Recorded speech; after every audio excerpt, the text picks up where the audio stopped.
Welcome to this week's Chinuch Hashkofa message. It is Parshas Matos Masei.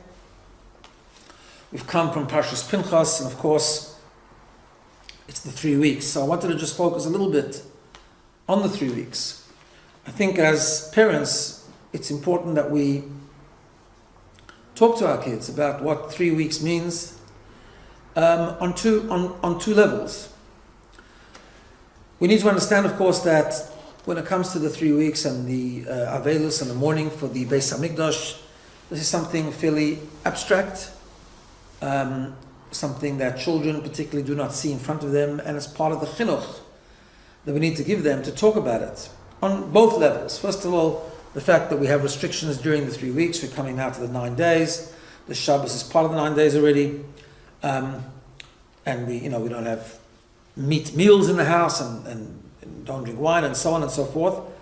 Of course, one has to explore the chinuch shilas in terms of what age different children need to do different things. That's not for this discussion, but generally speaking, there's an atmosphere of avelus in the homes, and it's important to bring it up with children, to ask them what it is.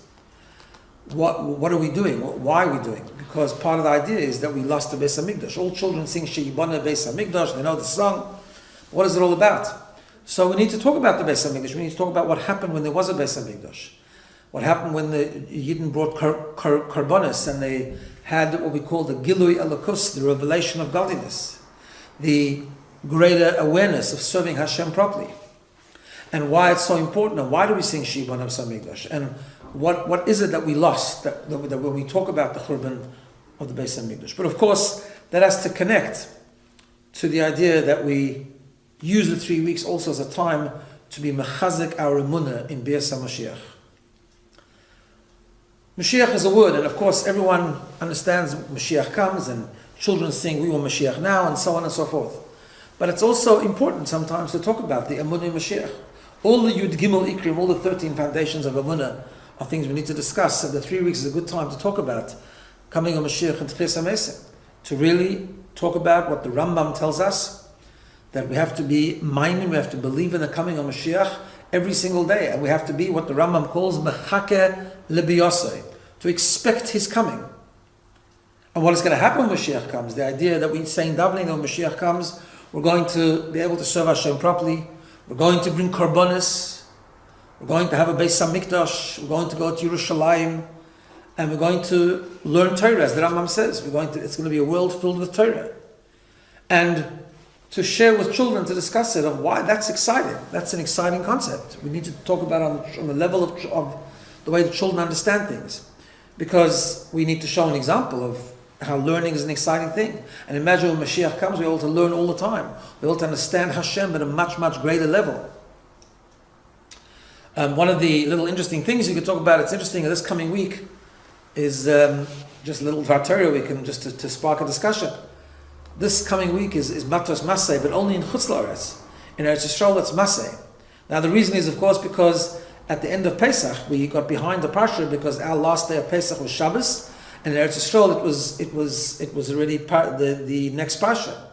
But the truth is that we could have caught up a long time ago. We could have caught up Chukas Balak, even before that, Bahar B'Chukaisai. So why do we wait all the way till now? One of the reasons that brought down, of course, is because we want Pinchas to be in the 3 weeks. We want Pinchas to be last Shabbos. Why? Because Pinchas talks about the Karbonis. Pinchas talks about the bringing of Karbonis. It's all the Yom Tovim. We read it Dafke in the 3 weeks. Pinchas talks about the Chalukah Sa'aretz, the dividing up the land of Eretz Yisrael. This coming Parshas Masei talks about the borders of Eretz Yisrael. How this is such a central theme. So this idea of instilling in our children that it's not just an abstract thing and it's not just a song, but it's something that's real. It's something that we really believe that at any given moment Hashem could bring Mashiach, and there could be this revelation. We'll go back there to Israel and we'll have the miracles. We'll be able to serve Hashem in the Beis Hamikdash in a proper way. So everything that we go through, including the 3 weeks, it shouldn't just be about the restrictions and about things we're not supposed to do. It should be an opportunity to teach and to share and to talk about emunah in general, but particularly the emunah in Bias HaMashiach. Because one of the ideas also, just to end with this, that mis'abel al Yerushalayim, when we mourn for Yerushalayim, and comes Tisha B'Av, we cry for the Churban. It's not crying for something that's lost. It's crying because it's something which we know we're going to get back. Something that's completely lost, you get over.